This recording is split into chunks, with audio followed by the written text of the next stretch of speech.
안녕하세요 시청자 여러분들, 시장 흐름에 순응하는 가치 채널 민석의 급등 시그널입니다. 2025년 7월 15일 화요일 전일 시장에서는 굵직한 테마들이 돌아가면서 수급이 몰리는 순환매 장세가 이어졌죠. 특히 이슈 기반의 중장기 기대감이 있는 테마주들이 강한 상승 흐름을 보여줬는데요. 하나씩 짚어보도록 하겠습니다. 첫 번째는 폴더블 아이폰 관련주들이 수급이 강하게 들어왔어요. 애플이 오는 2026년 하반기에 폴더블 아이폰을 출시할 거라는 이런 기대감을 통해서 힌지와 FPCB, OLED 부품주들이 강세를 보였는데요.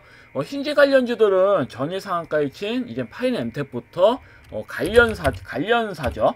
파인 DNC, 파인, 테크니스까지 이렇게 좀 강하게 내장 힌지 관련돼서 주목을 받았고, 외장 힌지는 KH 바텍이 이렇게 좀 강하게 신고가가 나오는 모습이고, 그다음에 FPCB 인쇄로 기판 관련주들은 BH부터 심텍 홀딩스, 그리고 TLB, 태성 이런 종목들이 강하게 들어왔고요. 그리고 OLED 유기제조 쪽에서는 덕산, 레오록스라는 기업이 또 강하게 수급이 들어왔습니다. 그리고 두 번째는 면역 항암 치유제 관련주입니다.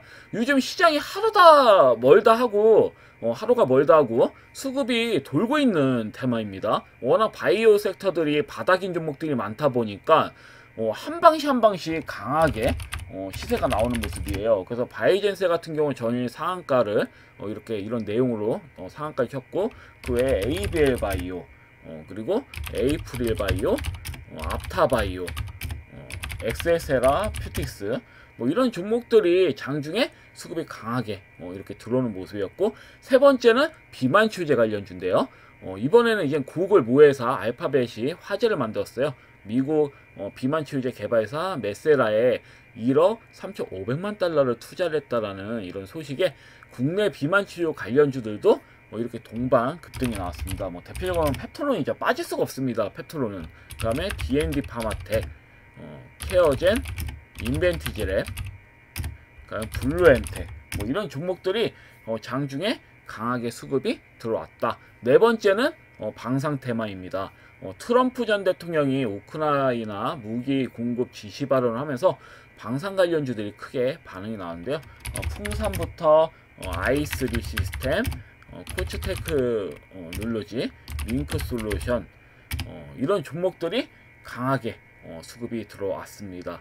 그리고 다섯 번째는 KBT와 이제 화장품 관련주들이에요. 최근 중국 수비 회복과 면세 수출 기대감이 다시 살아나면서 일부 종목들이 강세를 보였습니다. 순환하면서. 그리고 무엇보다도 화장품 관련주는 지속적으로 관심을 갖는 게 맞는 게 실적이 좋아집니다. 그래서 이번에 이제 2분기 실적은 제가 봤을 때 무조건 화장품 관련주는 무조건 상방 슈팅이라고 보고 있기 때문에 실적이 굉장히 좋아졌을 거란 말이에요. 그렇기 때문에 주가는 당연히 반영이 될 수밖에 없다. 이런 측면으로 보시면 됩니다. 그래서 화장품 관련주는 부분적이지만 청담글로벌이 1차적으로 또 신고가가 이게 시세가 안 나온 종목이죠. 그러니까 월요일 날 때 수급이 안 들어왔던 종목이 화요일 날 때 강하게 신고가가 나오는 모습이었어요. 저는 다른 화장품 관련주를 말씀드렸지만 살짝 실망을 했습니다. 수급이 안 들어와서. MFC라는 종목을 제가 말씀드렸는데 시세가 초반에 나오다가 밀더라고요. 그래서 이 뭐야. 그렇지만 저는 시세가 안 나온 종목들 내에서 수급이 순환하면서 수급이 돌 거라 보고 있기 때문에 일단은 금일도 기대를 갖고 지켜보셔야 말씀드리고 싶은데 잠시 후에 설명을 드리도록 하고요. 그리고 CTK도 이렇게 좀 수급이 연달아서 들어오는 모습이었다. 그리고 외에 DT 관련주죠. 유트리, 그 다음에 라메디텍이 이렇게 좀 수급이 들어왔고, 여섯 번째는 이제 북극항로 테마주들, 특히 KCTC가 이제 단기가요 종목으로 지정이 되면서 동방이 이제 대장주로 이렇게 수급이 강하게 이동되는 모습. 그다음에 2차적으로 인터지스 물류 관련 테마주 쪽으로 이렇게 인터지스 쪽으로 이렇게 수급이 옮겨가는 모습이 포착이 되었고요. 일곱 번째는 반도체 소부장 관련주들, 레이저셀 같이 장본화품 이런 관련주들. 그다음에 BCNC, 뭐 시각 공정용 이제 신수재 공급 이슈, 북미향의 시각 공정용 신수재 이제 부품을 공급한다라는 이런 기사가 나오면서 수급이 나왔고, VM과 FST 이런 종목들도 강하게 이제 수주 관련돼서 이제 수주 낙찰 기대감으로 주목을 받으면서 수급이 강하게 이렇게 좀 들어왔고요. 여덟 번째는 로봇 관련주가 드디어 터졌어요. 제가 말씀드린 종목들 중에서 이제 로보티즈라든지 로보티즈가 제가 9만원은 무조건 넘긴다고 했죠. 이 앞전 고점 돌파는 무조건 나올 거다. 그 결국은 옆으로 이렇게 기면서 확실히 5일선 이제 21선을 깨지질 않다 보니까 재차 앞전 고점 돌파가 또 나오는 모습이에요. 저는 이 종목 10만원대도 충분히 갈 수 있다고 보거든요. 현재 시세를 봤을 땐 더 갈 겁니다, 아마. 그래서 거의 장중에 이제 상한가도 이렇게 좀 치는 모습이었는데요. 여하튼 이 종목을 보유하고 계신 시청자분들은 진심으로 수익 축하드리고요. 그리고 노보스타도 이렇게 장중에 수급이 들어왔지만 약간 밋밋해요. 좋은 점은 이제 21선의 돌파가 나왔고, 확실히 노보티즈보다는 저 노보스타가 좀 더 매력적이거든요. 차트 그 베이스를 봤을 때는. 아직 앞전 고점 돌파가 나오지 않았죠. 충분히 뭐 지금 7월달 내로는 앞전 고점 돌파는 나올 수 있다고 보고 있기 때문에 뭐 금일 나올 수도 있습니다. 반대로 로보티즈가 시세가 밋밋하고 로보스타가 반대로 앞전 고점 돌파가 나올 수도 있다고 보여지거든요. 그래서 이 부분에 대해서는 일단은 뭐 천천히 좀 보시면 될 것 같고, 일단 수급이 들어왔으면 매도 한번 치시고 밀렸을 때 재매수 하시는 것도 나쁘지 않다고 보여지고요. 현재 21선 돌파가 나왔기 때문에 이 부분에서 음봉지형 나온 다음에 뭐 수급이 들어올 수도 있다, 아니면 서서히 들어올 수도 있고, 그래서 다양하게 좀 보시면 될 것 같고요. 그 외에 이제 그 트임이라든지 트임은 상한가까지 이렇게 갔고요. KNR 시스템도 굉장히 좀 강한 수급 흐름이 들어왔죠. 그래서 이러한 부분을 좀 보시면 될 것 같고, 특히 뭐 로보티즈는 제가 뭐 아까 말씀드렸지만 오픈AI와의 이제 휴머노이드 로봇 계약 이슈로 상한가 부분까지 이제 급등이 나왔죠.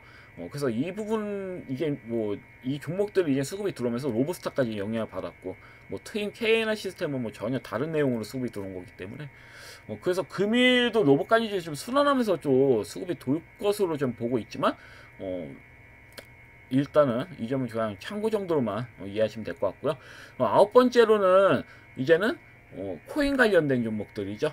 어째 보면은 뭐 이제 이메이드 관련 테마라고 보시면 될 것 같은데, 장영국 전 대표가 이믹스 유통량 조작 혐의에 대해서 1심 무죄 판결 받으면서 넥서스부터 그 다음에 이메이드 관련 맥스라든지 이메이드, 뭐 플레이 뭐 이런 종목들이 장중에 수급이 또 들어왔고요.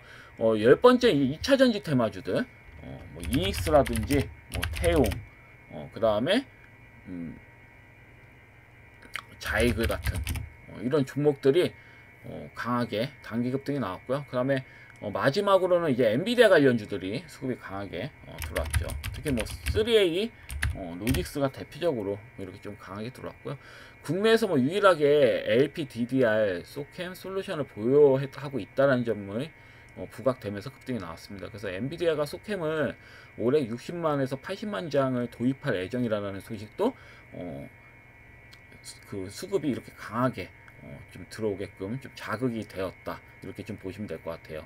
그래서 그 뭐 전일 시장 같은 경우는 단기 재료에 반응하는 종목보다는 이슈가 반복적으로 언급이 되거나 중장기 기대감이 있는 종목군들 위주로 순환매 형태로 이제 수급이 들어왔다, 이렇게 이해하시면 될 것 같아요.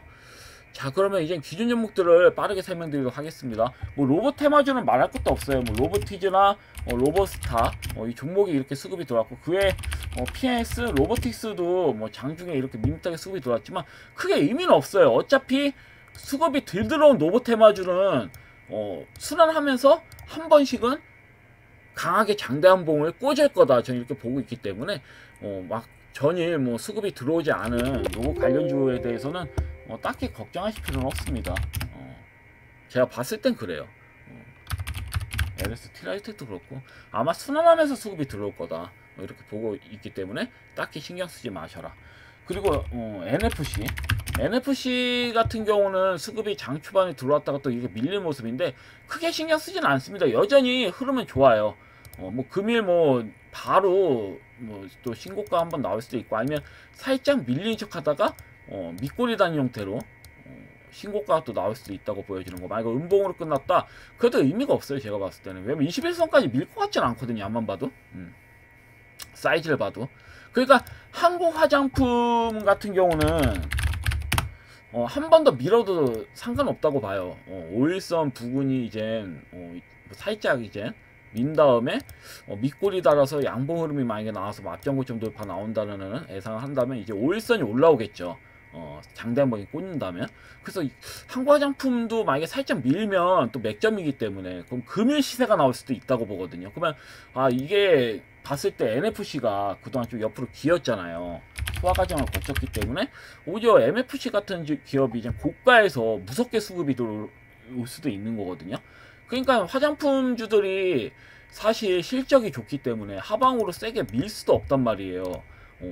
바로 밀더라도 한번 강하게 쑥고 친 다음에 완전 뭐 강세를 만든 다음에 밀어도 밀지 바로 밀 것 같진 않아요. 그래서 이 점 좀 잘 보시면 될 것 같고요.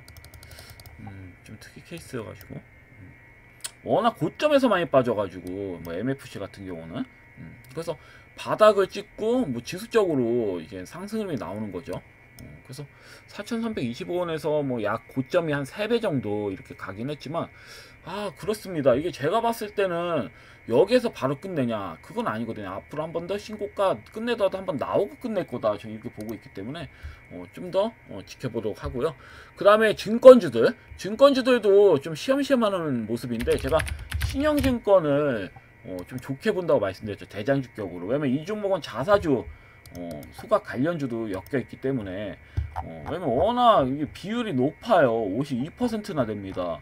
증권주도 가뜩이나 제조를 통해서 잘 가고 있는데 이 종목 같은 경우는 자사주 수각 관련해서도 최대 수혜주 중에 하나란 말이죠.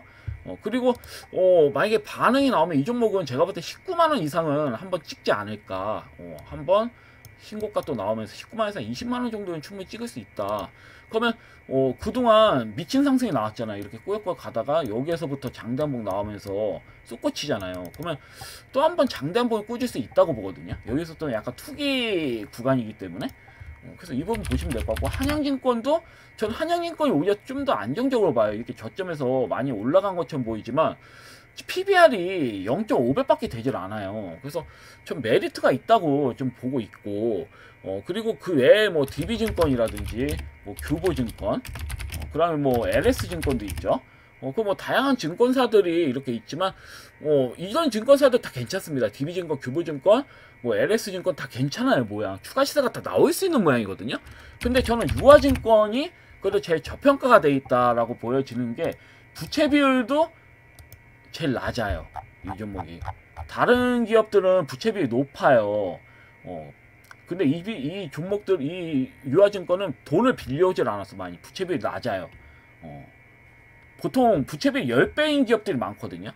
만약 5천억이면 5조 원 단위 막 이런 기업들이 많단 말이에요. 다 부채비율이 높아요, 증권사들이. 근데 유화증권만 유일하게 부채비율이 낮아요. 그리고 PBR도 굉장히 낮다. 제가 봤을 때 제일 낮아요. 제일 낮은 종목 중에 하나다. 그래서 이 종목은 또 추가 시세가 나올 수 있는 근거가 되는 겁니다. 그리고 자사주 비율도 높은 편이고 거의 20%가량 되는 부분이기 때문에 나쁘지가 않다. 그래서 나이가 좀 안정적으로 매매를 한다. 그러면 유화증권을 공략하시는 것도 괜찮다. 물론 제가 한양증권을 말씀드렸지만, 그래서 그나마 이제 중간 지점, 이제 중상위 지점의 한양증권을 제가 말씀드린 이유는 그래서 한 번 더 뭐 어느 증권사든지 한 번 더 이제 신고가는 나온다고 보거든요. 그래서 이 점을 노려서 제가 말씀드린 부분이고요. 그리고 FSN 같은 경우 예상대로 21선을 한번 무너뜨렸다 하더라도 뒷골이 달고 양복 흐름 달죠. 흔든 겁니다. 21선 하방으로 쉽게 밀 수가 없어요, 이 종목은. 왜냐면 상한가 부분 만든 다음에 심지어 저가선 이 시초가를 깼죠. 그럼 매수 메리트 있는 거죠. 이 상한가 매매하신 분들한테는 미안한 거지만 상한가 시가 이하로 내려갔으면 보너스죠. 티를 냈잖아요, 이미 대전거래량으로. 세력이 먹은 거란 말이에요. 악성 물량까지 먹은 다음에 그대로 거래량 없이 밀었다라는 게 뭔 의미겠습니까? 한번 그냥 흔든 다음에 다시 올리겠다는 뜻이거든요. 왜냐면 이 부분 상한가 만들고 추가 시세가 나온 다음에 음봉을 달면 위험한 건데 추가 시세가 안 나오고 그냥 밀어버렸잖아요. 그럼 별로 위험성은 없는 거예요. 그리고 이 기업 자체가 지금 좋아지고 있거든요. 굉장히 우량해지고 있단 말이에요. 기업 자체가. 그렇기 때문에 나쁘지가 않은 거죠. 그래서 이 부분 좀 잘 보시면 될 것 같고요. 그 스테이블 코인 관련주는 항시 제가 전에도 설명드렸지만 나쁘지가 않습니다. 나쁘지가 않아요. 이번에 이제 크립토 이크가 이 이크 시즌이 끝나면 제가 봤을 때는 분명히 수급이 2차 시세가 분명히 들어온다. 그래서 전 다음 주 정도에는 나쁘지 않다고 봐요. 뭐 카카오페이라든지 뭐 네이버 뭐 이런 기업들 보면 추가 하락은 나올 수 있어요. 아직까지는 갭 부분까지도 밀 수 있다. 이렇게 민 다음에 다음 주에는 좀 살아나는 흐름이 나오지 않을까. 뭐 카카오페이도 그렇고, 카카오페이도 제가 봤을 때는 6만 한 1,000원 부근 한 10% 정도 더 빠질 확률은 있어요. 추가적으로 그래야지 N자형 모양이 되거든. 추가적으로 한 6,000원 초반, 죄송합니다. 6만원 초반 부분까지 민 다음에 모양 잡고 우상향 흐름 나올 확률이 큽니다. 그래서 좀 더 빠질 수는 있기 때문에 지금 잡기보다는 한 번 더 빠졌을 때 매수하셔라. 이번 주에는 아마 매수기에 줄 겁니다. 물론 뭐 LG CNS 같은 경우는 금일 반등으로 나올 수도 있습니다. 이런 형태는 추가 하락보다. 그래서 이게 바로 금일 반등이 나온다든지 추가적으로 빠진 종목 있고 반등이 나오는 종목들이 있고 이렇게 좀 구별이 되지 않을까. 저 이렇게 좀 보고 있고요. 그래서 뭐 한국정보통신이라든지 저는 이런 종목은 어차피 바닥, 눌린 바닥이기 때문에 딱히 신경 쓰일 필요가 없습니다.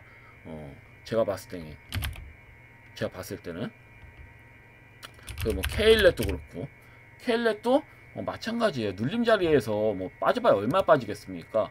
그래서 뭐 뺀다 하더라도 겁내지 마시고 끌고 가셔라. 혹시 진입하신 시청자입니다. 어차피 스테이블 코인 관련주는 상방으로 2차 시세 나옵니다. 제가 봤을 때는 어차피 나와요. 그렇기 때문에 이 점 좀 잘 참고하시면 될 것 같고요. 조광폐업, 조광폐업은 전 93,500원 기억하라고 말씀드렸고요. 10만원대도 충분히 갈 수 있다. 그 흐름을 봤을 때. 근데 기본적으로 93,500원은 넘긴 게 정상이다. 이렇게 좀 보시면 될 것 같습니다. 그래서 이 점 이렇게 좀 잘 참고하시면 될 것 같고, 사이넷 스포트도 뭐 이렇게 빠지고 있지만 저는 딱히 상관 안 합니다. 바닥이기 때문에. 바닥에서 기고 있는 종목들은 그냥 끌고 가시면 돼요. 대원전선도 뭐 마찬가지고요. 어차피 AI 데이터 센터가 이렇게 증강이 되고 있는, 증설이 되고 있는 상황에서는 딱히 신경 쓸 필요 없다. 그 2차 전지 관련주도 뭐 바닥주기 때문에 대다수가 이렇게 바닥에 꽂고 있는 거기 때문에 사실상 의미가 없어요. 그냥 끌고 가시면 됩니다. 2차 전지는 분명히 제가 봤을 때 반등 흐름은 강하게 나올 거예요, 아마. 지금 대형주 위주로 주로 뭐 이렇게 좀 완전히 고시총 이런 종목들이 계속 신고가 나오는 흐름이고, 바닥을 기는 종목들은 거의 뭐 2차 전지 같은 종목들은 거의 소외를 받은 상황이잖아요. 그렇기 때문에 아마 7월 지나고 아마 8월부터는 이런 중소형주 2차 전지 관련된 종목들, 바닥을 기는 종목들 내에서 수급이 강하게 들어오지 않을까, 저는 이렇게 좀 예상을 해봅니다. 그래서 이런 종목을 오히려 담는 게 더 나을 수 있습니다. 지금 주도주 형태로 신고가 나오는 종목들은 짧게 보고 7월달 이제 말 정도 봤을 때 이제 바닥주로 이제 교체하는 전략으로 가져가신 전략이 전 굉장히 좀 좋게 봐요. 그런 전략이. 그래서 이렇게 보시면 될 것 같습니다. 그럼 스프니마 HQ 이 종목도 볼 거 없죠. 9,300원까지 상한가 친 부분 9,300원까지 끌고 가시면 될 것 같고, 오일선 안 깨트리고 이쁘게 가고 있죠. 괜찮아요. 이 종목은 저 여전히 좀 좋게 보고 있고, 타임메딕스 같은 경우도 21선을 깨트리질 않고 5일선 돌파 21선 깨트리질 않고 잘 가고 있기 때문에 딱히 신경 쓰실 필요 없습니다. 그냥 보유하셨으면 끌고 가세요. 어차피 바닥에 끼고 있는 종목도 의미가 없어요. 오히려 고가에서 물린 종목들이 심각한 거죠. 물리게 된다면. 그래서 이 부분 좀 잘 보시면 될 것 같습니다. 자, 그러면 금일 추천 종목을 하나 가져와 봤어요. 유파워 플라즈마라고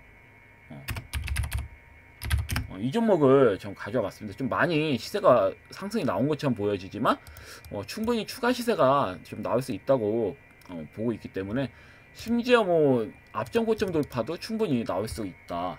지금 최고가가 7,250원이죠. 저는 7,200원은 그래도 충분히 갈 수 있다라고 보고 있기 때문에, 왜냐면 이게 지금 차트 베이스가 잘 맞아 떨어지죠. 전고점하고 보면 지금 추세 하단, 이 추세 이렇게 하단 그거 보면 얼추 잘 맞아 떨어집니다. 물론 이때 뭐 저점을 이렇게 깨트렸지만 쌍바닥 형태로 해서 다시 지지를 받으면서 유지를 해주고 있는 상황이죠. 그래서 이 기업을 일단 차트 베이스 봤을 때는 굉장히 좀 좋아 보여가지고 또 내용을 살펴봤더니 이 기업이 일단 뭐 설명을 드리면 유파워 플라즈마는 반도체 디스플레이 제조 공정에 들어가는 플라즈마 장비 전문 기업이고요. 뭐 현재 본업도 잘 돌아가고 있어요. 다만 이제 최근 자회사인 도인시스가 7월 23일 다음 주 수요일에 코스닥에 공모가 32,000원에 예상 시총이 4천억 규모 4천억 규모로 이제 신규 상장을 할 예정이라서 일주일 사이에 이제 단기 이벤트가 있기 때문에 이 종목을 단기적 관점으로 가져와 봤어요. 그래서 이 자회사인 도인시스 같은 경우는 접히면서도 얇고 충격에 강한 폴더블 폰에 꼭 필요한 핵심 소재인 초박형 강화 유리를 생산하는 업체예요. 그래서 삼성전자가 최근에 최신 폴더블폰 Z 플립 7, Z 폴드 7이 출시가 되었잖아요. 이 두 모델에는 UTG라고 초박형 강화 유리가 사용이 돼요. 그래서 이 강화 유리를 생산하는 업체가 도인시스이기 때문에 수혜를 받을 확률이 매우 크다. 지속적으로. 그리고 애플 폴더블 폰에도 이 UTG 초박형 강화 유리를 사용할 수밖에 없다고 보고 있기 때문에 이제 현재는 애플과의 거래는 하진 않고 있어요. 이 기업, 이 자회사인 도인시스가. 근데 애플과도 거래될 확률이 거의 제가 봤을 때 99%예요. 거의 거래될 확률이 매우 크다. 왜냐면 이 기업 같은 경우는 6에서 8인치 플렉서블 초박형 강화 유리를 대량 양산하고 할 수 있는 능력을 가지고 있는 유일한 기업이고요. UTG 자체가 진입장벽이 매우 높은 산업이기 때문에 앞으로의 성장성도 매우 기대가 되는 이런 산업이라고 좀 보시면 되거든요. 그래서 이 회사의 이제 도인시스의 지분 구조는 유파워 플라즈마가 자체 지분에서 26.6%를 가지고 있고요. 자회사인 스페이스 프로 이 방산업체, 그 애플홀딩스가 각각 15.5%, 그다음에 8.9%를 보유하고 있어요. 그래서 사실상 51%를 유파워 플라즈마가 보유하고 있어요. 그래서 과거에 2019년도에도 삼성 Z 플립 시리즈 초기 모델에 도인시스가 생산한 UTG를 실제 납품을 한 적이 있거든요. 그래서 이때 내용이 나오면서 곧 신규 상장이 될 거다라는 이런 말이 많이 나왔던 기억이 있습니다. 그래서 이 당시에도 이러한 제조, 이제 곧 신규 상장이 될 거다라는 이 내용 때문에 2,000원에서 9,460원까지 급등한 적이 있거든요. 유파워 플라즈마가. 근데 이후에 좀 조용하다가 약 6년 만에 현재 신규 상장이 되는 거고요. 그래서 현재 유파워 플라즈마가 시총이 2,500억 규모에 비해서 다음 주에 신규 상장될 예정인 도인시스의 예상 시총이 4천억이라는 점에서 여전히 저평가 구간이라고 좀 보고 있고요. 신규 상장일이 약 5거래일 남았습니다. 다음 주 수요일 날 때 신규 상장이 돼요. 그래서 과거 기대감을 통해서 고점을 찍은 가격이 9,460원이라는 점을 봤을 때는 현재가가 5,990원이잖아요. 그래서 현 구간은 추가 전시세가 나올 확률이 매우 크다고 저는 좀 보고 있고, 차트 베이스를 봤을 때도 흰볼하고 있잖아요. 지금 흰볼하고 있고 정고점보이 7,200원이거든요. 그러니까 7,200원까지는 5거래일 내로는 꼽지 않을까, 도달이 가능하지 않을까, 저 이렇게 좀 보고 있기 때문에 만약에 금일 혹시라도 살짝 조정으로 나온다 그러면 공략을 한번 해보셔라, 저 이렇게 말씀드리고 싶어요. 그러니까 이번 주 아니면 다음 주 이제 화요일날 신규 상장 되기 전에는 한번 우상향 흐름이 좀 나오지 않겠느냐, 저 이렇게 좀 보고 있기 때문에 이 점을 좀 잘 보시면 될 것 같습니다. 그래서 유파워 플라즈마를 추천드리겠습니다. 금일은 여튼 거의 뭐 매번 이런 모습을 보여줘서 죄송한데 이 차트를 이렇게 좀 자세하게 좀 설명드려야 되는데 자꾸 이렇게 좀 마무리가 되네요. 그래서 여튼 금일 영상은 여기까지고요. 내일 또 뵙도록 하겠습니다. 감사합니다. 방송 마치겠습니다.